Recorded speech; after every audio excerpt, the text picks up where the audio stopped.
Allah la ilaha illallah. Subhanallah, subhanallah, subhanallah, subhanallah, subhanallah.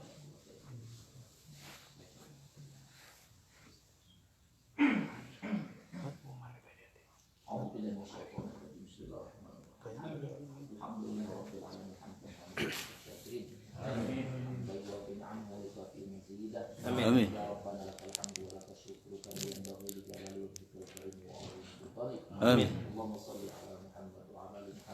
Amin. Allahumma ighfir lana dhunubana wa liwalidina warhamhum kama rabbawna shighara. Amin.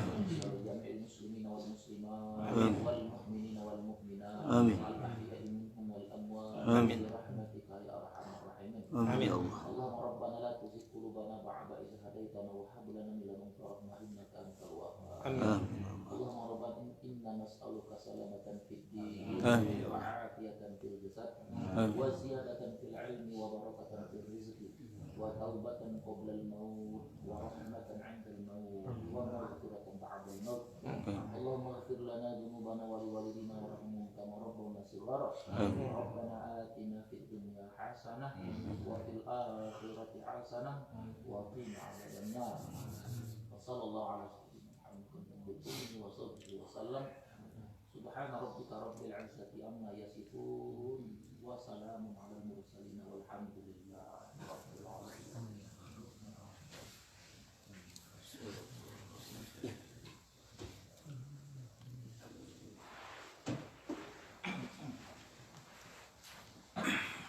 Bismillahirrahmanirrahim. Assalamualaikum warahmatullahi wabarakatuh. Waalaikumsalam.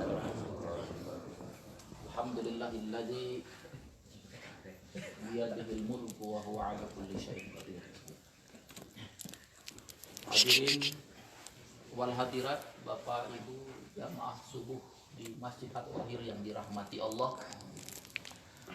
Alhamdulillah pagi hari ini kita kembali dapat menghirup udara segar. Setelah tadi malam Allah mewafatkan kita lewat tidur. Mudah-mudahan tadi tidak lupa ketika bangun tidur kita membaca Alhamdulillahilladzi ahyana ba'dama amatana. Segala puji bagi Allah yang menghidupkan setelah mematikan. Betapa setiap malam ketika tidur kita sedang diwafatkan oleh Allah.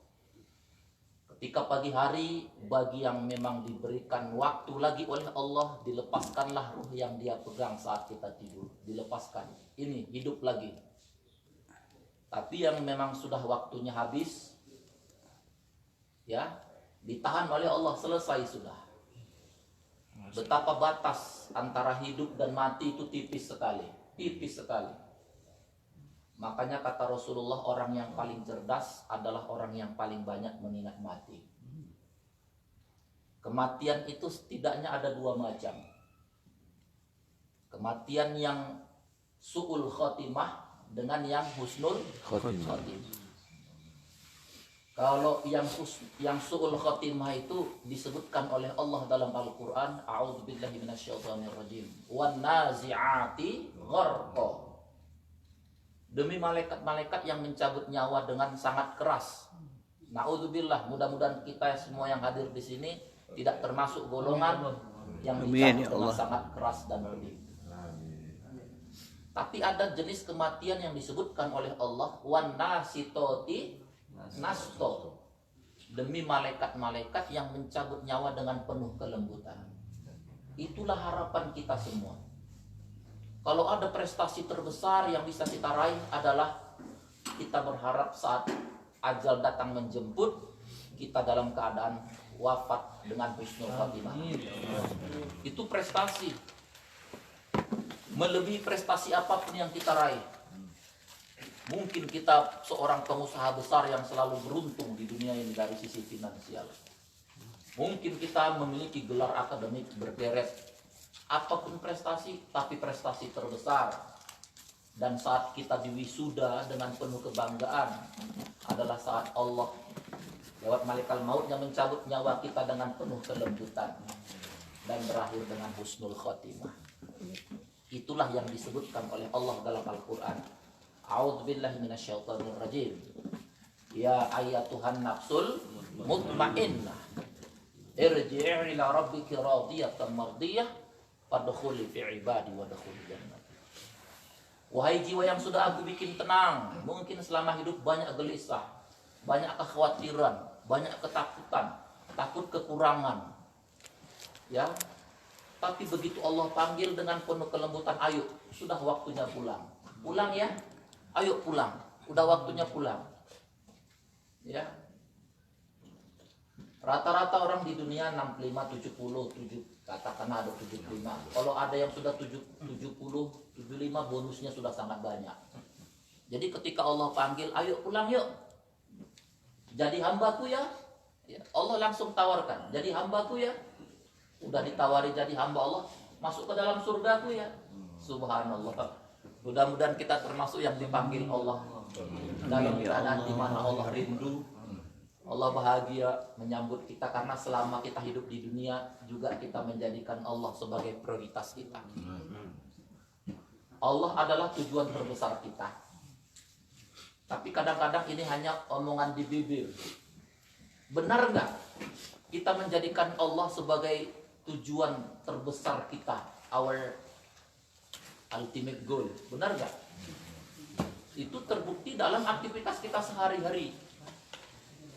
Coba kita jawab, kita lebih banyak gelisah karena tidak khusyuk beribadah, kita banyak gelisah karena kurang baca Quran, kita gelisah karena kurang zikir, atau kita lebih banyak gelisah karena kekhawatiran tentang urusan keuangan kita? Lebih banyak mana kita gelisah karena urusan finansial kita daripada gelisah karena kurangnya beribadah? Kayaknya kebanyakan kita lebih banyak gelisah karena semata-mata urusan keuangan. Betul nggak? Separuh pun nggak boleh. Ya, seharusnya fokusnya lebih banyak, ya Allah, Engkau sudah menghidupkan dan mematikan aku, ya Allah, merencanakan hidupku. Tentu Engkau punya rencana yang besar, kenapa Engkau menghidupkan aku. Mampukan aku, ya Allah, untuk menjadikan Engkau sebagai tujuan terbesarku. Ilahi anta maksudi. You are my destination. Engkau adalah tujuan terbesarku. You are my main goal. Engkau tujuan utamaku. Ini harus sering dilapaskan supaya lebih mantap, ya dilapaskan. Lafazkanlah sesuatu yang memang menunjukkan hati kita terpaut kepada Allah. Kalau hati kita sudah terpaut kepada Allah, tidak ada yang kita khawatirkan. Allah yang menjadi pendamping kita. Allah yang menjadi sahabat kita. Seperti yang disebutkan oleh Allah, nahnu awliyaukum fil hayatid dunya wa fil akhirah. Aku yang menjadi wakilmu, aku yang menjadi pendampingmu. Kalau Allah yang sudah jadi wakil, apa yang kita khawatirkan? Nggak ada yang kita khawatirkan lagi.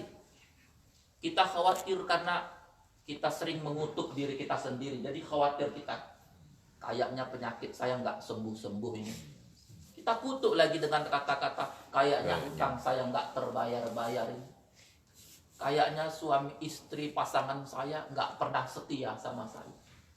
Kita kutuk lagi dengan kata-kata begitu. Sesuatu yang kita fokus on all the time, it will grow. Dia akan tumbuh dengan kutukan-kutukan. Anak saya tidak pernah nurut kepada saya. Utang nggak pernah terbayar-bayar. Penyakit nggak sembuh-sembuh. Kerja nggak pernah jelas. Itu yang kita komentari setiap jumpa sama orang. Itulah yang jadi tumbuh menjadi takdir-takdir kita. Ya, jangan kita buat takdir kita dengan mengutuk kehidupan kita sendiri. Kekuatan kata-kata ini adalah menunjukkan kekuatan iman kita. Betapa Quran mengatakan kata-kata yang baik itu seperti pohon yang baik, akarnya menghunjam ke dasar bumi, rantingnya indah menjulang ke langit. Itu kata-kata kita. Mana lebih sering kita mengutuk kehidupan kita dengan kata-kata kita, atau kita justru memberikan blessing dengan kata-kata kita? Kalau kita memberikan blessing dengan baik, kita akan katakan, ya Allah, hidupkan hatiku, ya Allah, supaya aku bisa memahami arti tujuan hidupku di dunia ini ya Allah. Engkau yang maha agung, pasti Engkau menciptakan aku dengan rencana yang agung ya Allah. Jadikan perjalananku adalah perjalanan yang Engkau agungkan. Engkau yang maha mulia ya Allah, jadikan pikiranku, hatiku adalah sesuatu yang mulia ya Allah. Ucapkan kata-kata itu biar mantap. You become what you say most of the time. Pasti kita menjadi yang sering kita katakan. Katakanlah yang baik-baik. Ya Allah, wafatkan aku suatu saat nanti dalam keadaan aku merindukan Engkau ya Allah. Itu kan kata-kata. Kata-kata itu bisa menjadi takdir kita sehingga ketika kita wafat kita berakhir dalam keadaan husnul khotimah. Jadi kematian itu ada dua. Yang tadi mati dengan husnul khotimah, ada yang sul khotimah. Prestasi kita yang terbesar adalah dengan husnul khotimah. Itu prestasi kita. Kematian itu kan seperti seorang mahasiswa yang diwisuda. Sudah di akhir, di ujung, di mana Allah tempatkan dia dalam sebuah posisi dengan crown, dengan mahkota. Engkau sudah menjalani hidupmu, tinggal aku meluluskanmu, kata Allah.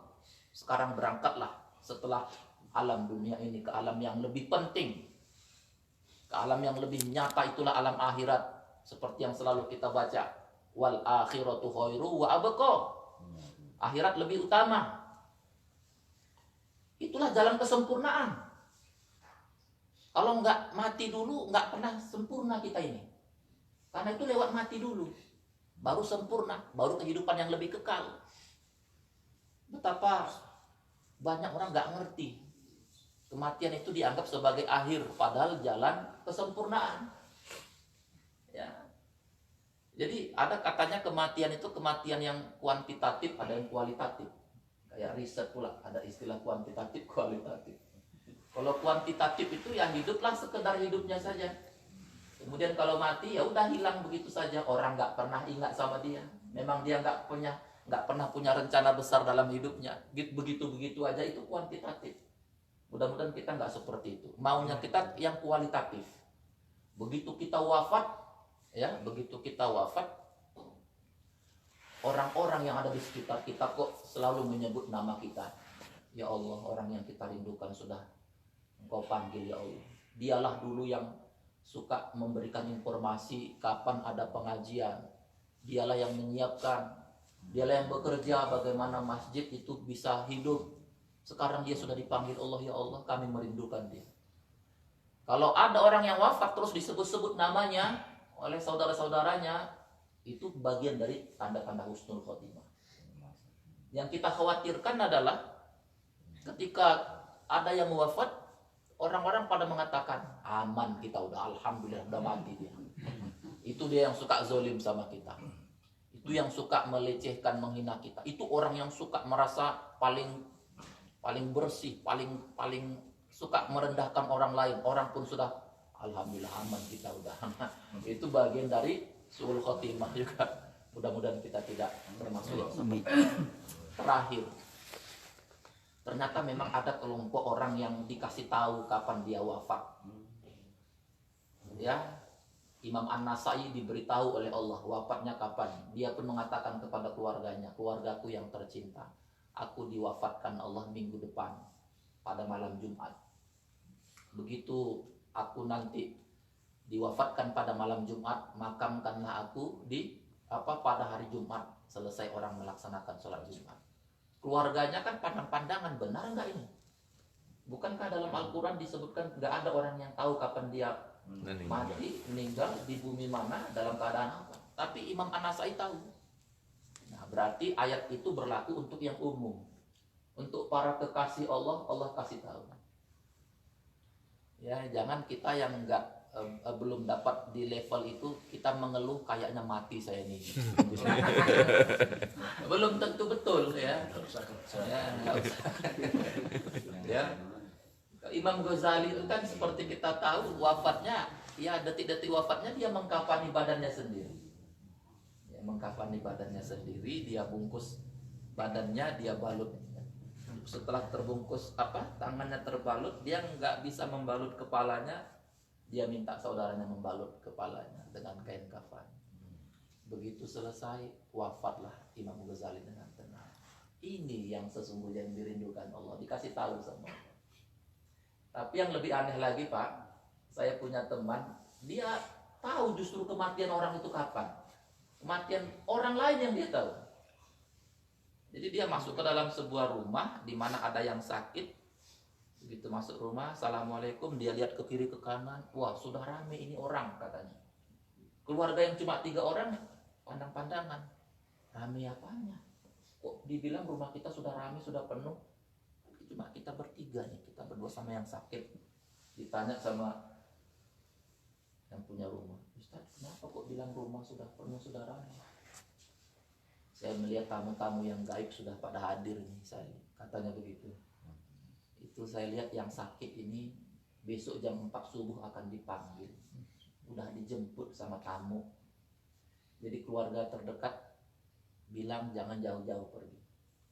Oh, pandang-pandangan lagi, betul apa enggak ini? Kok tahu pula dipanggil dijemput jam 4. Jadi besok jam setengah 4 itu sudah dibimbing lah, ditalkinkan, baca syahadat, baca la ilaha illallah, dibimbing. Tepat jam 4 subuh, tidak lebih tidak kurang, wafatlah orang itu. Persis seperti dibilang Pak Kiai tadi. Saya berjumpa dengan Pak Kiai itu. Jadi ada orang-orang yang diberi Allah kemampuan seperti itu. Nah, seperti dalam Al-Quran, yu'til hikmah mayyasha wa mayyu'tal hikmah faqad utiya khairam. Diberikan ilmu yang tinggi. Boleh jadi yang ini termasuk dikasih Allah ilmu yang tinggi. Nah, ya ada lebih, ada baiknya, ada tidaknya, kita nggak tahu kapan kita wafat. Tapi yang pasti wafat itu adalah sesuatu yang pasti. Kita satu persatu sudah diambil, dijemput sama Allah. Betul nggak Pak? Betul. Ibu Tuti Huk yang kebetulan asalnya Medan, saya pernah berkunjung ke rumah keluarganya di Medan. Saya dapat kabar beliau dipanggil Allah di sini. Pak Saiful yang di Las Vegas. 4 bulan setelah saya berkunjung ke Las Vegas, waktu itu saya menginap di sana. Kami saling berpelukan, kok selalu menangis ini Pak Saiful. Sampai besok paginya saya mau balik lagi ke LA, masih ditelepon, Ustaz Bambang kemari lagi lah, kita lanjutkan diskusi. Saya menyiapkan lagi nih untuk sarapan. Padahal sudah mau gerak ke LA. Balik lagi saya ke rumahnya. Dia peluk saya sambil menangis. Saya ada merasa memang seperti itu. Kenapa selalu menangis ini Pak Saiful? Apakah ini tanda-tanda usianya sudah nggak lama lagi? Ada terdetik seperti itu. Ternyata begitu pulang sampai ke Indonesia 3 atau 4 bulan setelah itu saya dapat kabar beliau sudah dipanggil.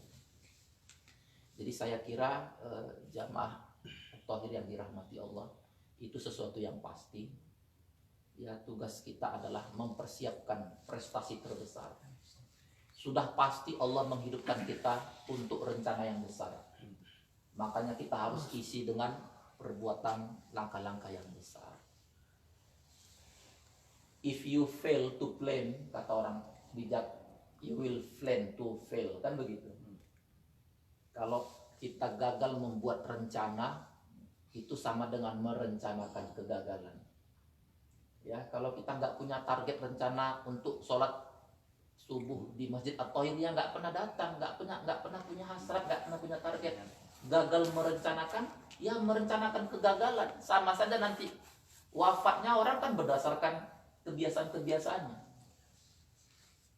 Orang itu dipanggil Allah berdasarkan apa yang sering dia lakukan.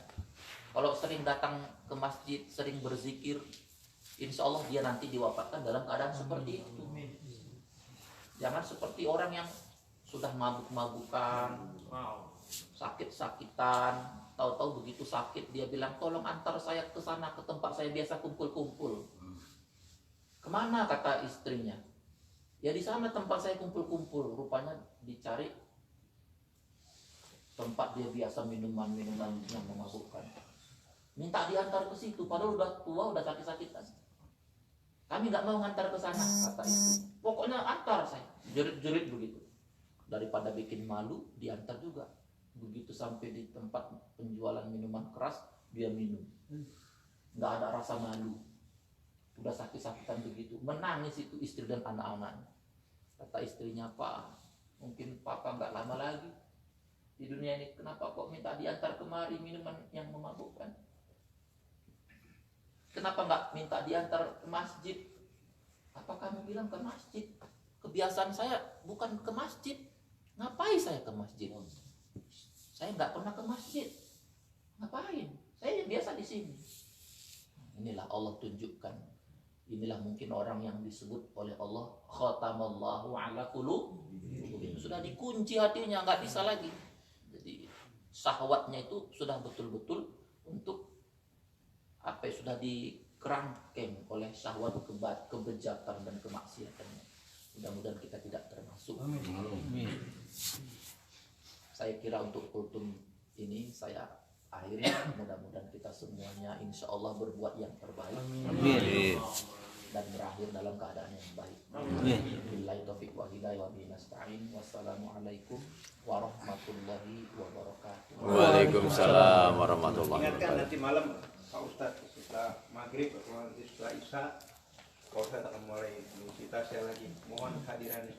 Kedua, alhamdulillah ada makanan belakang, Pak Parjo bawa makanan, juga ada yang bawa kue di belakang. Jadi setelah sholat kita. Insya Allah. Kita pikirnya baik besok-besok aja. Pasti kan jualan gitu Pak.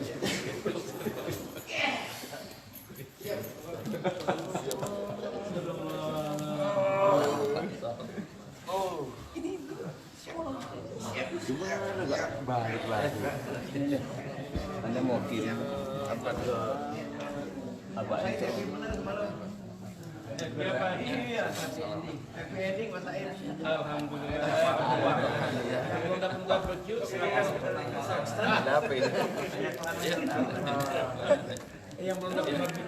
Pak. Yang mau bersihin buatin bersihin. Andi, Cipik, Ibrahim, Cipik, Bapak itu. Oh,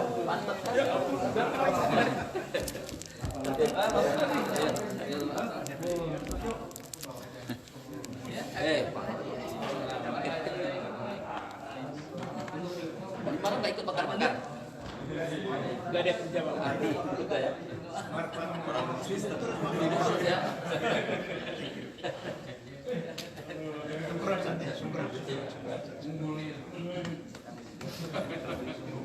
Begitu. Oh gitu. Ayo, kan diajak Pak. Ayo kan. Ayo bingung. Iya betul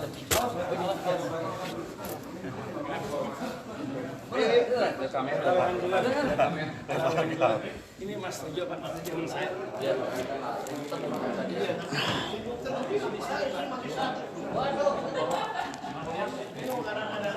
Insya Allah bermanfaat dan tetap semangat untuk sholat subuh berjamaah di masjid di mana saja, terutama untuk saudara-saudaraku kaum muslimin dan muslimat yang tinggal di sekitar Los Angeles. Diharapkan bisa hadir seperti apa yang disampaikan oleh Pak Ustadz Bambang Irawan tadi. Jangan lupa insya Allah nanti datang ba'da maghrib bersama Bapak Ustadz Bambang Irawan. Oh, di video lagi, wah.